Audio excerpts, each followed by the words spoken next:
Welcome back to the Security++ Bootcamp Vault. Episode 16, Objective 4.3, Vulnerability Management. The never-ending loop of finding weaknesses, scoring them, fixing the worst first, and proving the fix worked. This is where CVE numbers and CVSS scores live, and the exam expects you to know both cold. Let us hunt. Objective 4.3 says, explain various activities associated with vulnerability management. The loop has 5 turns. Identify weaknesses with scans and other sources. Analyze what you found with CVE names and CVSS scores. Respond, usually by patching. Validate that the fix worked. And report the whole picture. 2 vocabulary words carry half the questions. CVE is the catalog of known flaws. CVSS is the 0 to 10 severity score. Let us run the loop, finding flaws. Vulnerability scans are the routine sweep. Automated tools compare your systems against a database of known weaknesses and produce a list. Penetration testing hires humans to actually exploit weaknesses, proving what an attacker could really reach. Bug bounty programs pay outside researchers for flaws they find, under responsible disclosure rules for reporting safely. The exam line between scan and pen test. A scanner lists possibilities. A pen test proves impact by exploiting. The words actually exploited mean pen test. Beyond your own scans, the outside sources. Threat feeds are subscription streams of known bad indicators and active campaign warnings, often shared through information sharing organizations. OSINT, open source intelligence, is anything public. Forums, social media, code repositories, mine for early warnings. And dark web monitoring watches the criminal markets for your company's stolen data and credentials. If your customer database is for sale down there, you want to be the first to know, not the last. Scoring what you found. CVE is the flaw's name. Common vulnerabilities and exposures, a public catalog where every known flaw gets an ID.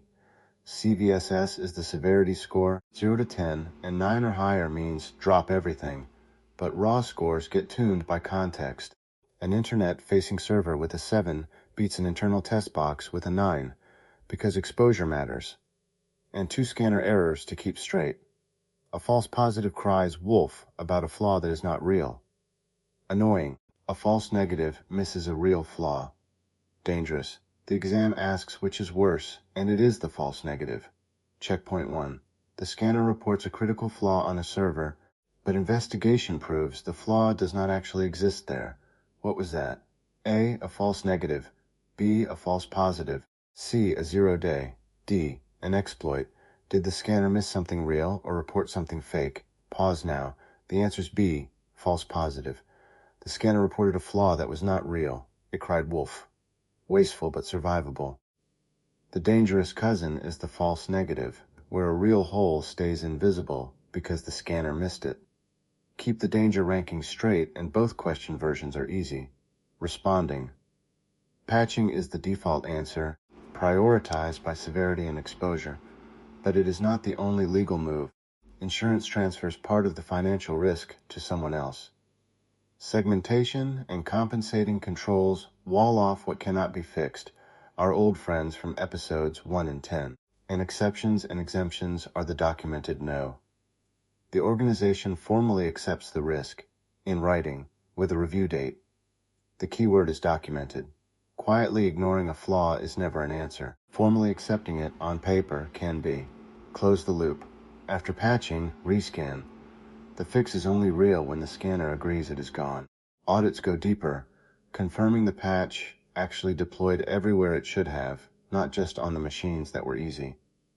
And reporting is the scoreboard. How many flaws are open, how fast they get fixed, which direction the trend is moving. That is what leadership sees, and it is how the program proves it is working. Find, score, fix, verify, report. Then the loop starts again. Checkpoint 2. A critical flaw sits on a system that cannot be patched or replaced this year. Management signs a formal risk acceptance with a review date. What is that? A, a false negative. B, an exception or exemption. C, negligence. D, risk transfer. Was the risk ignored, insured, or formally accepted? Pause now. The answer is B, an exception. The risk was formally accepted, in writing, with a review date. The paperwork is the entire difference. Silently ignoring the same flaw would be negligence. Paying an insurer to carry the cost would be transfer. Watch for those distinctions, because Domain 5 returns to them in the risk episode. The trap list. Trap 1. A scan lists possibilities. A pen test proves impact by exploiting. Trap 2. A false positive is a fake alarm. A false negative is a missed real flaw, and the negative is always the dangerous one. Trap 3. CVSS is not the whole answer. Exposure and environment adjust the priority, so an internet-facing 7 can outrank an internal 9. Context beats raw score. Lock it in. The loop runs identify, analyze, respond, validate, report. CVE names the flaw, CVSS scores it, context sets the real priority. Scans list, pen test prove, bounties pay outsiders to help. Responses are patch, ensure, segment, or a documented exception. And after the fix, rescan and report. The false negative is the one that hurts. Objective 4.3 done. Next time, Objective 4.4, alerting and monitoring.